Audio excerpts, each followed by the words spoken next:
آپ کو پتہ ہے جو یوتھ ہے نا ہماری اتنی امپورٹنٹ ایج ہے, جو لوگ بھی دیکھ رہے ہیں, جو لوگ اپنی ینگسٹرز ہیں اپنی ینگ ایج میں ہیں, ان کے بارے میں اللہ تعالیٰ ان کو VIP بنا دیں گے قیامت کے دن, ان کو اپنے عرش کا سایہ نصیب کریں گے اگر ان کی جو جوانی ہے وہ اللہ کی عبادت میں گزر گئی. سبعۃ یظلھم اللہ یوم لا ظل الا ظلہ, 7 لوگ جو اللہ تعالیٰ کے عرش کے سائے کے نیچے ہوں گے, ان میں سے ایک شخص کون ہے؟ شاب نشأ فی عبادت اللہ, ایسا نوجوان, ایسا انسان جس نے اپنی نوجوانی, اپنی جوانی اللہ کی عبادت میں گزار دی. اللہ تعالیٰ اس کی رائیگاہ نہیں کریں گے, بہت بڑا ورچو ہے. اللہ تعالیٰ کو نوجوان انسان کی عبادت بہت پسند ہے, اللہ کے عرش کا سایہ نصیب ہوگا اس بندے. 5 چیزیں جو قیامت کے دن کی زمین ہے نا, وہ انسان نے قدم نہیں چھوڑے گی جب تک 5 چیزوں کے بارے میں سوال نہ کر لیا جائے اور وہ انسان جواب نہ دیتے. ان میں سے 2 سوال کیا ہیں کہ اپنی لائف جو تھی تمہاری وہ تم نے کس طرح گزاری, اور تمہاری جو یوتھ تھی, نوجوانی تھی, جو ینگ ایج, وہ تم نے کس طرح گزاری. ہم سے اس نوجوانی کا اور اس ینگ ایج کا سوال کیا جائے گا. سبحان اللہ, sins have reached our bedrooms. We call it mobile phone and laptops. اب وہ دور چلا گیا کہ جس میں انسان گناہ کرنے جاتا ہے. Sins have reached our hearts and rooms.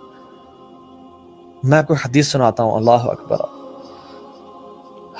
اللہ کے نبی صلی اللہ علیہ وسلم نے فرمایا, لأعلمن اقوام من امتی, میں اپنی امت میں سے ایسے لوگ جانتا ہوں, یأتون یوم القیامت بحسنات امثال جبال تحامۃ البیضاء, وہ قیامت کے دن آئیں گے ایسے ایسے بڑے بڑے اعمال لے کے آئیں گے, حسنات لے کے آئیں گے, تحامۃ البیضاء, کہ وہ تہامہ پہاڑ کی مثال, بہت بڑا پہاڑ ہے, ماؤنٹینز کی طرح چمکتے, بیضاء, روشن چمکتے ہوئے ہوں گے. فیجعل اللہ ہباء منثورا, اللہ تعالیٰ ان کو مٹی بنا دیں گے اور ان کو ختم کر دیں گے, ان کو ذرات اور کچرا بنا دیں گے. صحابہ سن کے شوق میں نہیں آ گئے کہ ہم بھی تو اتنے اعمال کرنے کی کوشش کر رہے ہیں, ہم نے تو اتنی قربانیاں دی. کہا یا رسول اللہ صفہم لنا جلہم لنا, یا رسول اللہ صلی اللہ علیہ وسلم ہمیں ان کی کوالٹی بتائیں, ان کی ٹریٹس بتائیں, وہ کیا کرتے ہوں گے, کون لوگ ہوں گے. فرمایا انہم من اخوانکم ومن جلدتکم وَيَأْخُذُونَ كَمَا تَأْخُذُونَ اللَّيْلِ, یا اللہ وہ تمہارے بھائی ہوں گے, تمہارے سکن کلر کی ہوں گے, اور ان میں اتنی سینس ہوگی, وَيَأْخُذُونَ كَمَا تَأْخُذُونَ اللَّيْلِ, وہ رات کو تہجد کی نماز پڑھتے ہوں گے, وہ نیک عبادات کا تڑپ اور ان کا شوق اور ذوق رکھتے ہوں گے, اور وہ چاہتے ہوں گے ہم نیک انسان بنے. لیکن یہ سب کرنے کے بعد بھی وہ کیا کرتے ہوں گے, جو چیز ان کے اعمال کو تباہ و برباد کر دے گی, وہ کیا ہوگی؟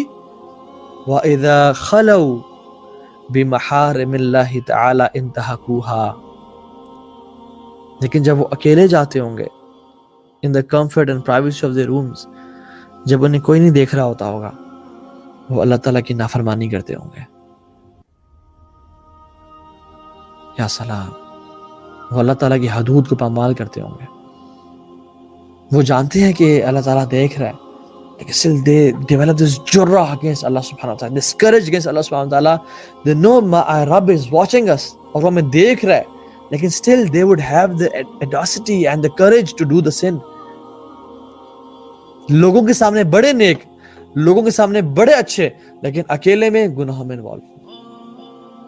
حج کے موقع پہ بھی اللہ تعالیٰ نے صحابہ کو ٹیسٹ کرتے تھے, اور اللہ تعالیٰ آیات نازل کی کہ حج جب انسان احرام پہنتا ہے تو اس پہ جو ہے نا وہ شکار حرام ہے. اللہ تعالیٰ نے کہا کہ جو تمہارے گیم اینیملز ہیں, جو قریب کے جو جانور ہیں, جو تمہارے پاس سے گزرے, ان کا شکار مت کرو, کیونکہ اللہ تعالیٰ جاننا چاہتا ہے کہ جو اللہ سے اکیلے میں ڈرتے ہیں وہ کون لوگ ہیں. And صحابہ were tested, and this is an amana on us, کہ جو this is an amana of accessibility,